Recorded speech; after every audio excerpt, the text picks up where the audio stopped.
హైదరాబాద్లోని బంజారాహిల్స్లో తెలంగాణ జాగృతి సంస్థ నూతన కార్యాలయాన్ని బీఆర్ఎస్ ఎమ్మెల్సీ కవిత ప్రారంభించారు. కార్యాలయం వద్ద ఏర్పాటు చేసిన ఫ్లెక్సీలు పలువురి దృష్టిని ఆకర్షించాయి. ఈ ఫ్లెక్సీలపై తెలంగాణ సిద్ధాంతకర్త ప్రొఫెసర్ జయశంకర్, బీఆర్ఎస్ అధినేత కేసీఆర్ మరియు ఎమ్మెల్సీ కవిత చిత్రపటాలు మాత్రమే కనిపించాయి. బీఆర్ఎస్ పార్టీకి చెందిన ఇతర ముఖ్య నేతల ఫోటోలు ఎక్కడా లేకపోవడం గమనార్హం. కేసీఆర్కు కాళేశ్వరం నోటీసు ఇవ్వడం అంటే యావత్ తెలంగాణకు నోటీసులు ఇచ్చినట్టే బీఆర్ఎస్ ఎమ్మెల్సీ కవిత అన్నారు. 4 ఏళ్లుగా ఏటా 20 లక్షల ఎకరాలకు నీళ్లు ఇచ్చినందుక కేసీఆర్కి నోటీసు ఇచ్చారా అని ఆమె ప్రశ్నించారు. నోటీసులు ఇచ్చింది కాళేశ్వరం కమిషనా లేక కాంగ్రెస్ కమిషనా అని ఆమె ప్రశ్నించారు. కేసీఆర్కు నోటీసులకు వ్యతిరేకంగా జూన్ 4 మహాధర్నా చేపట్టబోతున్నట్టు ఆమె వెల్లడించారు. భారత్ పాకిస్తాన్ మధ్య యుద్ధం జరగకుండా తానే ఆపగలిగానని అమెరికా అధ్యక్షుడు డొనాల్డ్ ట్రంప్ మరోసారి చెప్పుకొచ్చారు. ఆపకపోయి ఉంటే అణుయుద్ధం జరిగేదని ట్రంప్ పేర్కొన్నారు. ఇరు దేశాలు దాడులు చేసుకుంటూ అణ్వాయుధాలను ఉపయోగిస్తే అలాంటి దేశాలతో వ్యాపారం చేయమని స్పష్టం చేసినట్లు తెలిపారు. ఇందులో భాగంగా భారత్, పాక్ దేశాల అగ్రనేతలు తన మాటలను విని యుద్ధం జరగకుండా విరమించుకున్నట్లు చెప్పారు. విదేశాంగ శాఖ మంత్రి సహాయ మంత్రి ఎంజే అక్బర్ పాకిస్తాన్పై తీవ్ర స్థాయిలో విరుచుకుపడ్డారు. ఆ దేశాన్ని ఒక విషసర్పంతో పోలుస్తూ అబద్ధాలతో కాలం గడిపే కపట నీతి కలిగిన పాక్తో చర్చలు జరపడం దాదాపు అసాధ్యమని ఆయన స్పష్టం చేశారు.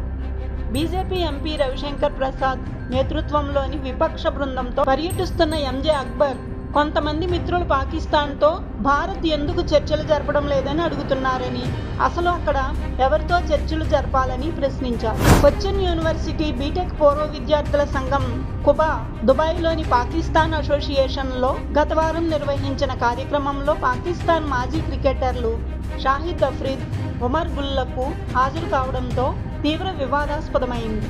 అయితే దీనిపై కుబా వివరణ ఇచ్చింది. తాము పిలవకపోయినా తమ కార్యక్రమానికి వచ్చినట్లు తెలిపింది. ఆపరేషన్ సింధూర్లో భారత నారీ శక్తి కీలక పాత్ర పోషించిందని, ఉగ్రవాదులు తమ వినాశనాన్ని తామే కొని తెచ్చుకున్నారని ప్రధానమంత్రి నరేంద్ర మోదీ అన్నారు.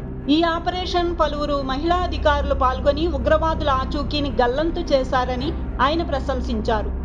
ఈ సందర్భంగా ఆయన మాట్లాడుతూ ఆపరేషన్ సింధూర్ ద్వారా ఉగ్రవాదులే కాకుండా వారిని పోషించేవారు కూడా భారీ మూల్యం చెల్లించుకోవాల్సి వచ్చిందని భారత్ ప్రపంచానికి స్పష్టం చేసిందని ప్రధాని పేర్కొన్నారు. పేదలకు ఎప్పటికప్పుడు పింఛన్లు పెంచిన ఘనత టీడీపీకే దక్కుతుందని సీఎం చంద్రబాబు అన్నారు.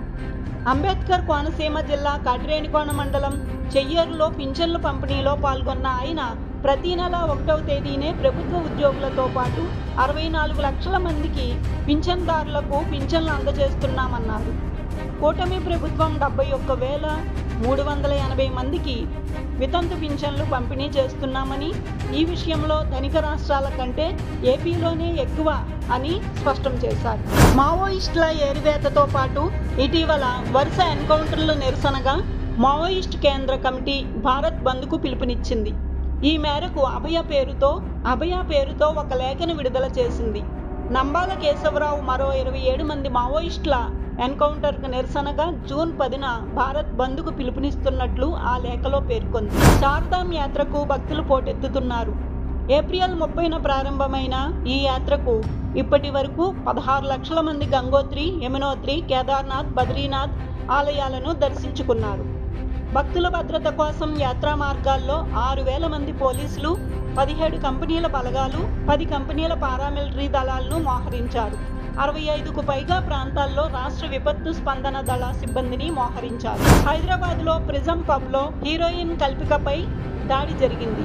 బర్త్డే కేక్ విషయంలో కల్పిక, పబ్ నిర్వాహకుల మధ్య ఘర్షణ చోటు చేసుకుంది.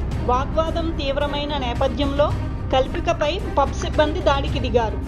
దీంతో తనపై పబ్ నిర్వాహకులు దురుసుగా ప్రవర్తించారంటూ పోలీసులకు కల్పిక కంప్లైంట్ చేసింది. కేసు నమోదు చేసుకున్న పోలీసులు దర్యాప్తు చేపట్టారు. ఏపీలో మెగా డిఎస్పీ పరీక్షలకు సంబంధించిన షెడ్యూల్ విడుదలైంది. జూన్ 6 నుంచి 30 వరకు ఈ పరీక్షలు నిర్వహించనున్నారు.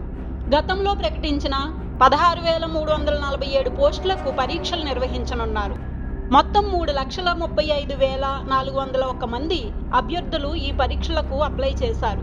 అభ్యర్థుల సంఖ్యను దృష్టిలో ఉంచుకొని ఏపీతో పాటు తెలంగాణ, కర్ణాటక, తమిళనాడు, ఒరిస్సా రాష్ట్రాల్లోనూ పరీక్షా కేంద్రాలు ఏర్పాటు చేయాలని నిర్ణయించారు.